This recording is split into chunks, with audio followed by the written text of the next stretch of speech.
Bonjour Daniel Siboni et bienvenue en Israël sur Tandem TV. Alors, vous êtes, je vais le dire dans le désordre, mathématicien, psychanalyste, philosophe, écrivain, et vous avez fêté il n'y a pas très longtemps à Paris vos 50 ouvrages. Est-ce que c'est ça?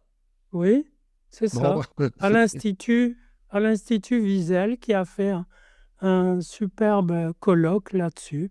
ok. Alors, dernièrement, et Tandem TV, par l'intermédiaire de Jérôme Haas, vous a interrogé sur votre dernier livre, Les non-dits d'un conflit, le Proche-Orient après le 7 octobre aux éditions Intervalle. Mais ensemble, nous allons parler d'un sujet qui fâche ou pas, vous me le direz, ou je ne sais pas, peu importe d'ailleurs. Euh, Est-ce que les islamistes, les djihadistes, ou quelque part même l'islam, a-t-il un aspect psychotique, psychanalytique, ou je ne sais même plus comment définir sans tomber dans ce qu'on me le dira peut-être, dans de l'islamophobie. Mais ce n'est pas mon objectif. Mon objectif est de savoir déjà pour commencer, mon cher Daniel, euh, quelle différence vous faites entre islam, si vous en faites une, entre islam, islamiste et djihadiste. Ben, c'est très simple. L'islam, c'est une culture, une transmission d'un message qui est le message du Coran, et avec ses à côté, les hadiths, la sunna. C'est une langue qui véhicule tout ce message. L'islamisme, c'est la tendance à se rapprocher des fondamentaux de l'islam, c'est-à-dire à préconiser une vision des autres et du monde qui est plus proche, la plus proche possible des, du corpus traditionnel dont le noyau, c'est le Coran. Les djihadistes, ce sont des gens qui passent à l'acte, qui mettent en acte un noyau du message coranique qui est très hostile aux gens du livre, c'est-à-dire aux chrétiens et aux juifs, mais spécialement aux juifs, parce que, et là je vais entrer dans de la psychologie en effet, c'est pourquoi le Coran en veut plus aux juifs. D'abord, il en veut aux juifs et aux chrétiens parce que ils ont, dit-il, reçu le message et ils l'ont trahi. Ils l'ont... Je dois préciser, excusez-moi Daniel, un petit pour nos Oui, téléspectateurs, que vous lisez le Coran dans le texte et que oui, vous et lisez l'arabe. la Bible dans Et le la Bible texte. aussi d'ailleurs, absolument. Et Non mais j'ai c'est important pour ceux qui vont essayer de vous critiquer.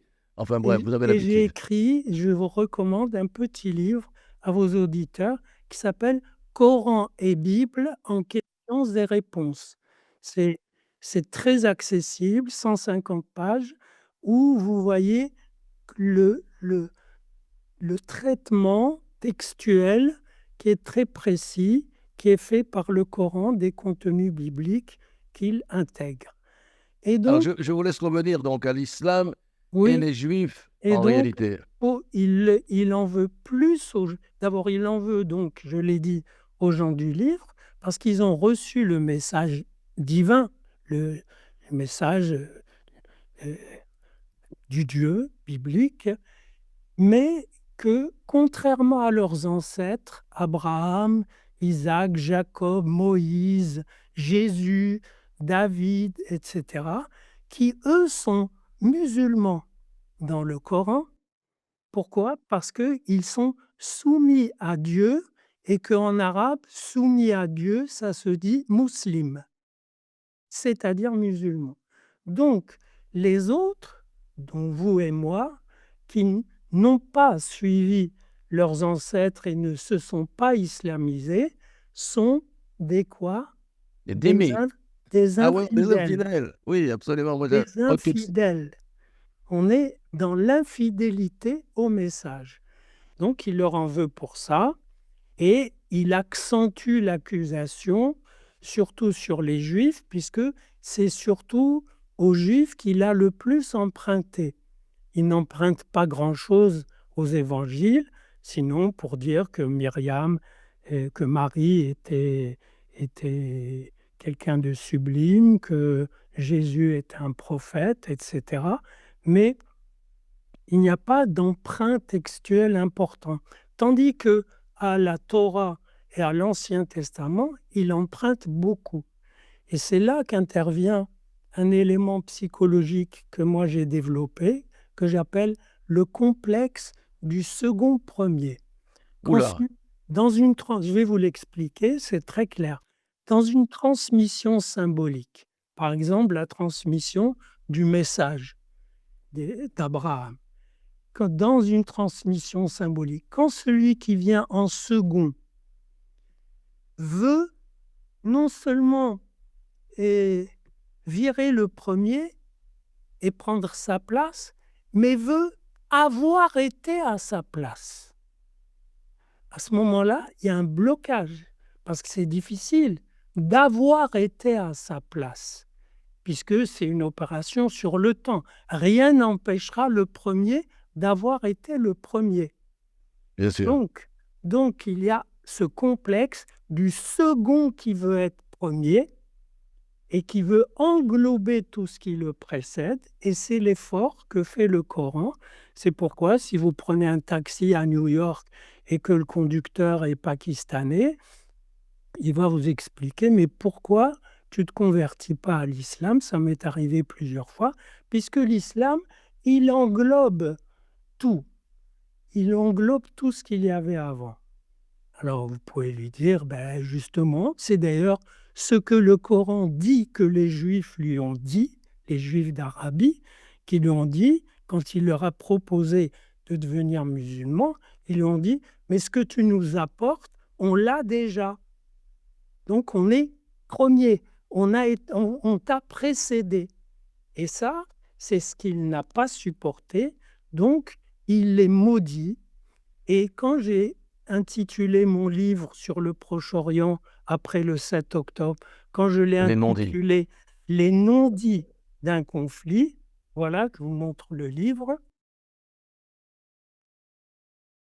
Voilà, quand je l'ai intitulé Les non-dits d'un conflit, le principal non-dit que je trouve, moi, dans ce conflit, c'est que la plupart ignorent que dans la texture islamique, dans l'éducation islamique normale, pas fanatique, normale, on transmet la malédiction coranique sur les Juifs. Donc, quel que soit l'événement, il est reçu par la masse islamique sur ce background de malédiction. Alors on me dirait, mais si c'était vrai, ce que vous dites, comment expliquer qu'il y ait eu tant de Juifs qui aient vécu en terre d'islam pendant des siècles? Et c'est là qu'il faut se référer à ce qui s'est passé en Arabie et notamment Alors, on va en parler. à ce qui s'est passé à Khaïbar. On va en parler justement de Khaïbar. Mais ce que vous nous dites Non, mais que attendez donc... que je Oui, termine le je vous en raisonnement. prie.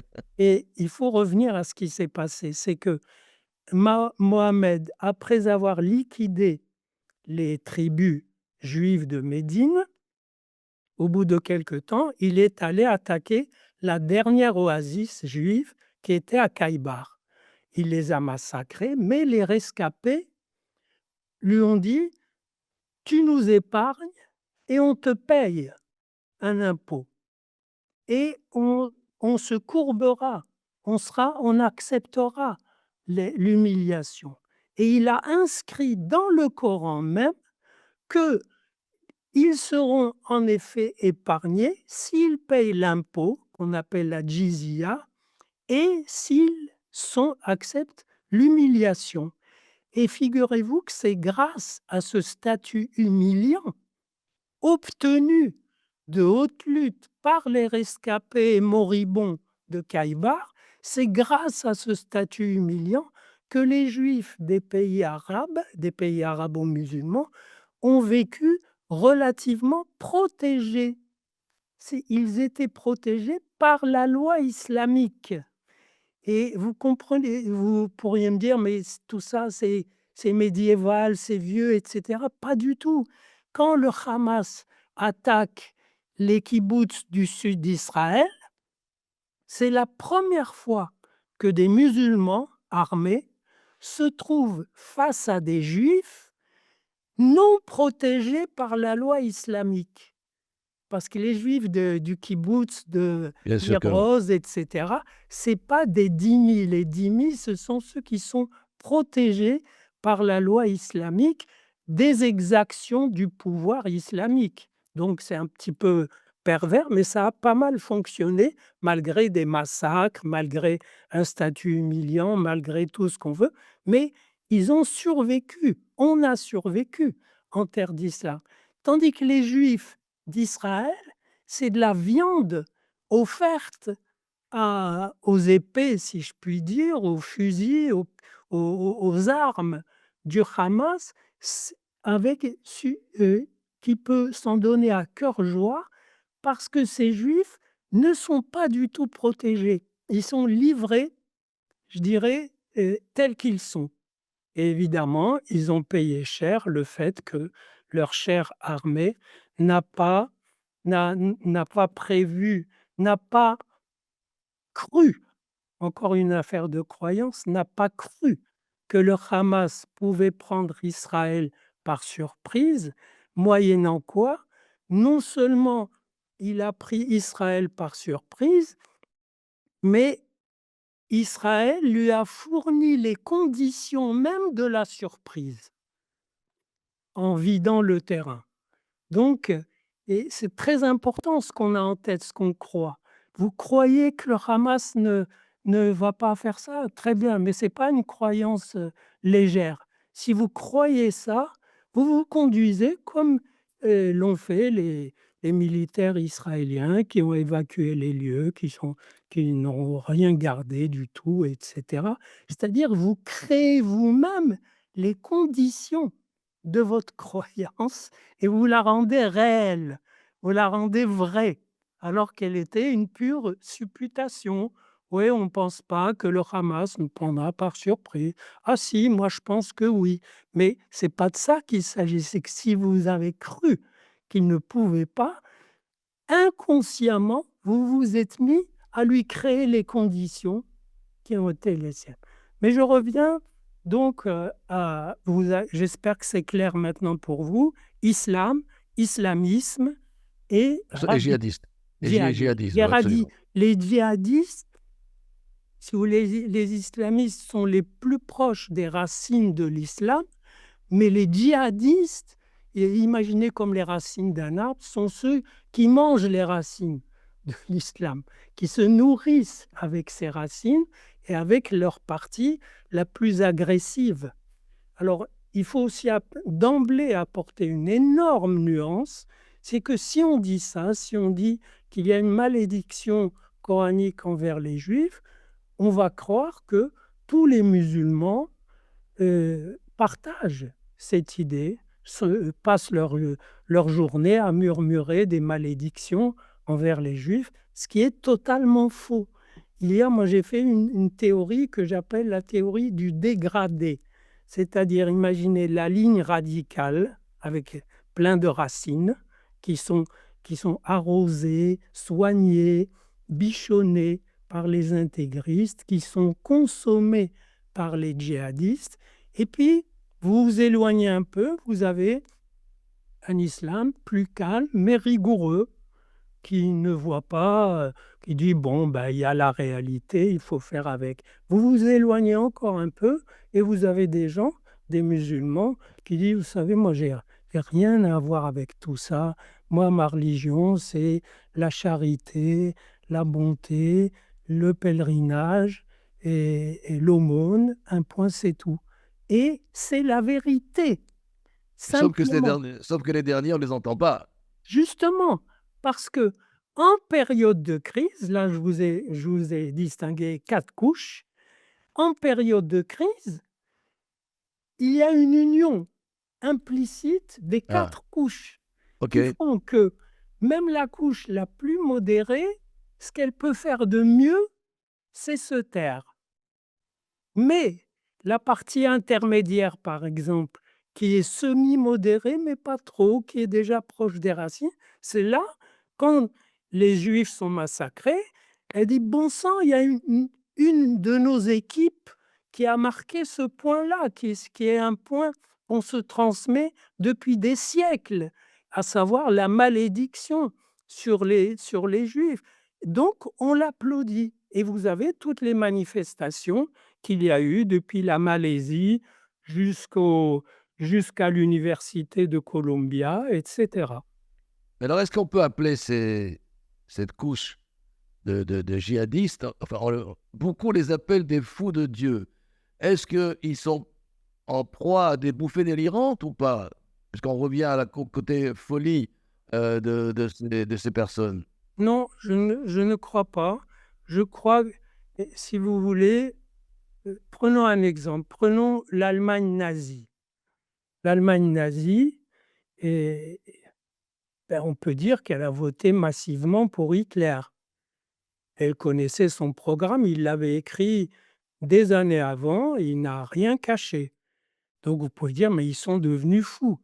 Mais un collectif de 50 millions d'habitants, vous ne pouvez pas dire: «Il est fou». Vous pouvez dire: «Il est fou par rapport à nous», mais en lui-même, il fonctionne de façon tout à fait sereine, sûr de lui, et cetera, et il faut vraiment venir le combattre et casser un à un tous les immeubles de Berlin pour qu'ils comprennent que ce choix était vraiment un mauvais choix, et je crois qu'il l'a compris. Avec les djihadistes, ce sont, là je vous ai apporté un autre livre où j'analyse la psychologie des djihadistes, c'est-à-dire exactement votre thème. Ça s'appelle «Un amour radical, croyance et identité». Ce sont des gardiens de l'identité. Si vous avez un livre sacré qui dit: «Les Juifs sont des singes et des porcs, Dieu les a maudits», et cetera, et c'est toujours dit de manière indirecte, c'est-à-dire par syllogisme, du genre: «Dieu transforme en singes et en porcs les incroyants», et puis 3 lignes plus loin: «Les Juifs sont des incroyants». Puis 3 lignes plus loin, et vous comprenez qu'il transforme les incroyants que sont les Juifs en singes et en porcs. Mais c'est Il y pas a un dit côté pervers. Il y a un côté pervers quand même, hein. c'est pas dit de façon directe, D'accord. mais c'est dit. Donc les djihadistes, les radicaux, ce sont des innocents, c'est-à-dire qui absorbent un texte, qui sont d'ailleurs en pas en crise identitaire, mais qui sont dans un flou identitaire, dont profitent les intégristes, ceux qui veulent le message intégral, comme leur nom l'indique, et ils les endoctrinent en leur donnant la mission de faire vivre le texte. Un texte sacré ne peut pas rester comme ça, inerte. Il y a toujours à chaque génération des gens qui veulent le mettre en acte, c'est-à-dire le vivre et le faire vivre, et ce sont ceux-là les djihadistes, donc ce sont des croyants, et mieux que des croyants, parce que j'ai une théorie de la croyance, que la croyance comme une forme allégée de l'amour. Ce sont des amoureux de leurs racines, c'est pourquoi je l'ai appelé un amour radical. Ça veut D'accord. dire, ils aiment leurs racines et ils sont prêts à donner leur vie pour servir ces racines, et contrairement à ce qu'on dit, ce ne sont pas des nihilistes, c'est-à-dire qui ont le culte de la mort. Ils veulent bien être morts, mais à condition que ça donne la mort aux autres. Donc ils sont pour le suicide utilitaire, et vous avez donc ces gens, bien sûr qu'ils sont déconnectés d'une certaine réalité, mais en même temps, leur réalité identitaire les a chargés de maintenir vivantes ces racines.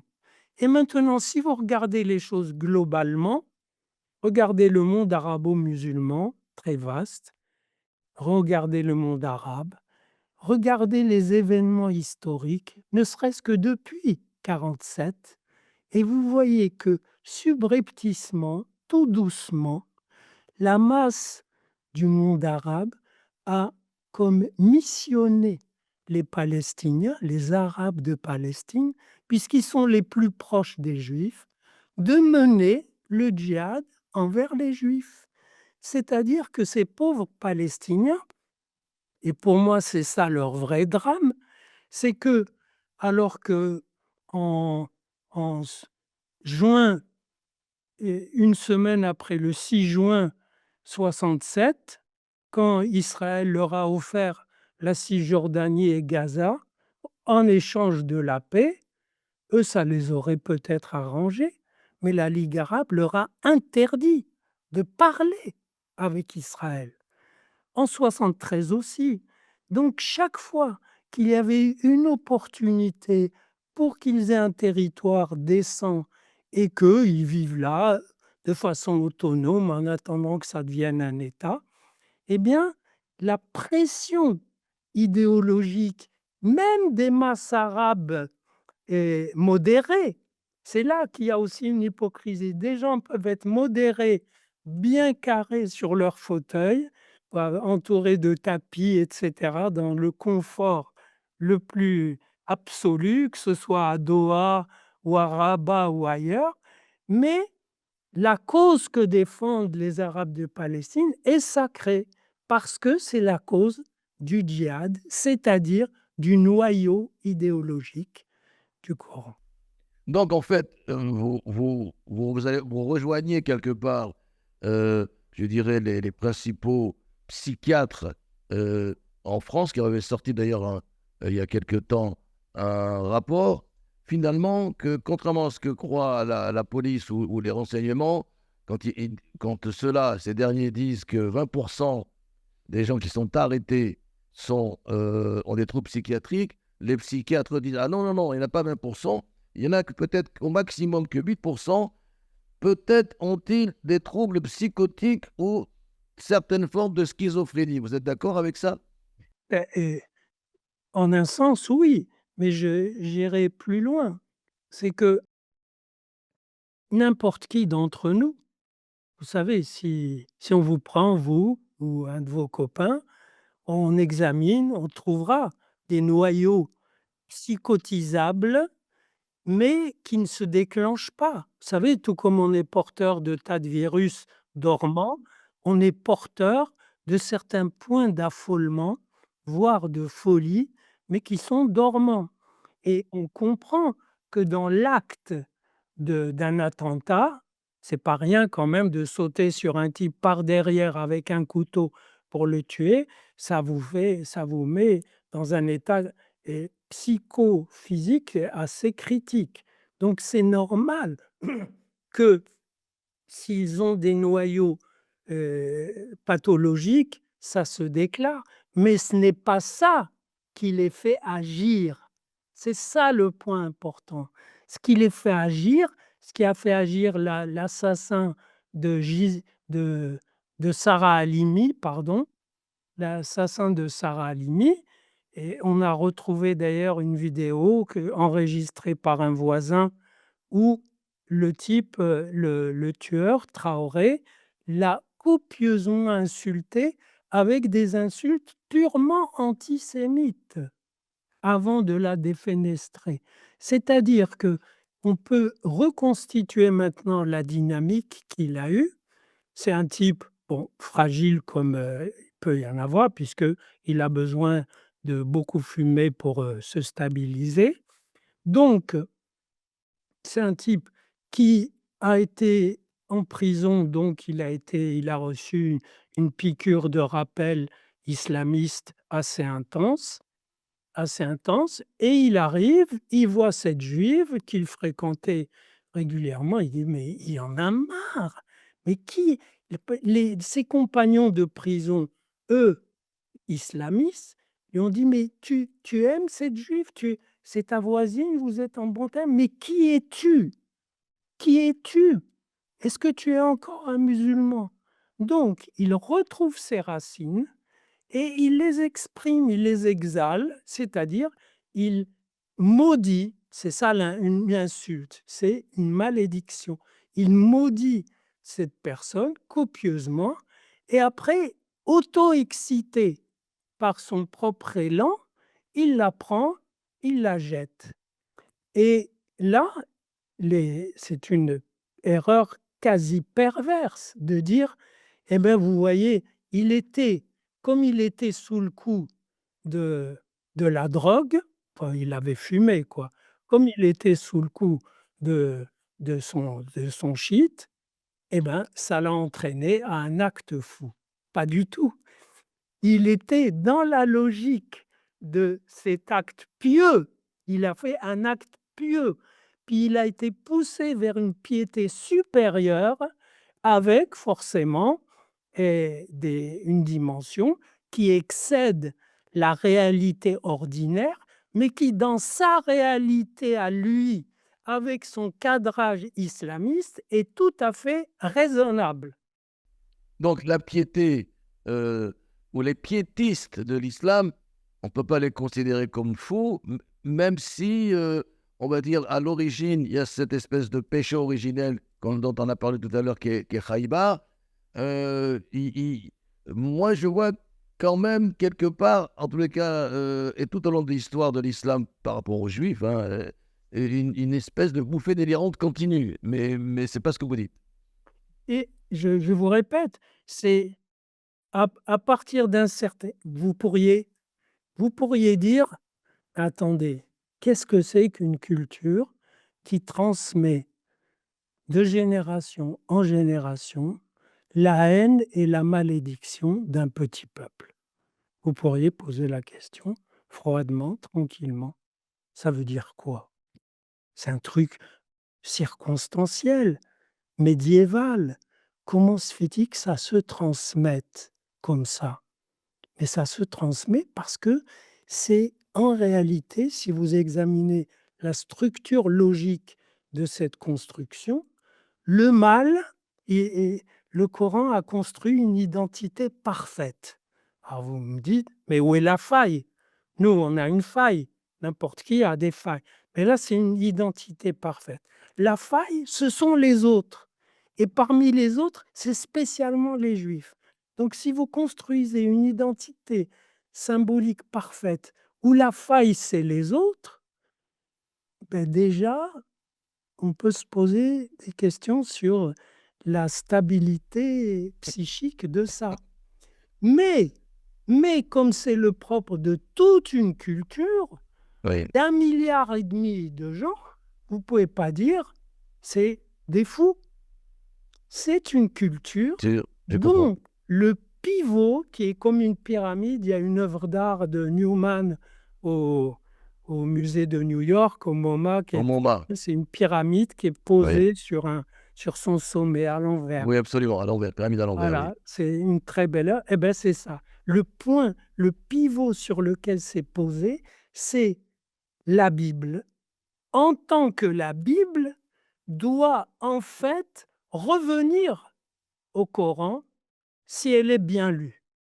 Donc, ça appuie, c'est le point douloureux, le point névralgique et c'est pour ça que je dis parfois que le secret des événements qui ont lieu, c'est que la Bible, à Jérusalem, en a eu marre d'être, sous le couvercle d'une dalle qui a été construite au-dessus du de l'espace hébreu sur lequel il y a 2 mosquées. C'est que la Bible, comme un vieillard, s'est redressée, ça fait craqueler les dalles et c'est un phénomène symbolique, je trouve, et assez étonnant, assez extraordinaire.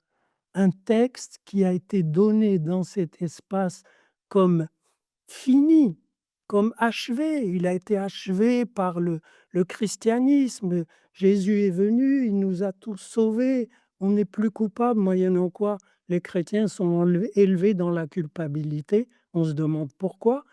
Et et l'islam est venu, il a achevé encore plus, il a mis une grande dalle, une belle esplanade et donc c'est terminé et puis voilà, on arrive et puis des carreaux se redressent et la dimension biblique originaire ressort. Je vous avoue, personnellement, que c'est cet aspect-là qui m'a le plus intéressé et qui m'a attiré vers l'analyse de ce phénomène. Sinon, je trouve que la réalité, elle est pas mal faite et que les uns et les autres défendent chacun sa part. Eh ben, merci beaucoup, Daniel Simoni. Je retiens cette dernière image de cette esplanade qui craquelle, extraordinaire. Et je rappelle votre dernier livre, Les non-dits d'un conflit, sur laquelle d'ailleurs Tandem TV les voilà, merci de le montrer à l'antenne, à l'écran, sur laquelle d'ailleurs Tandem TV, par l'intermédiaire de Jérôme Haas, a parlé avec vous. Le Proche-Orient après le 7 octobre, c'était aux éditions Intervalle, mais vous avez 50 livres qui ont été célébrés. Merci beaucoup. À très bientôt sur l'antenne de Merci. Tandem. Je rappelle que si vous voulez regarder toutes nos émissions sur Tandem, dont celle-ci, vous devez vous abonner et j'espère que vous le ferez. Bonne journée à tous.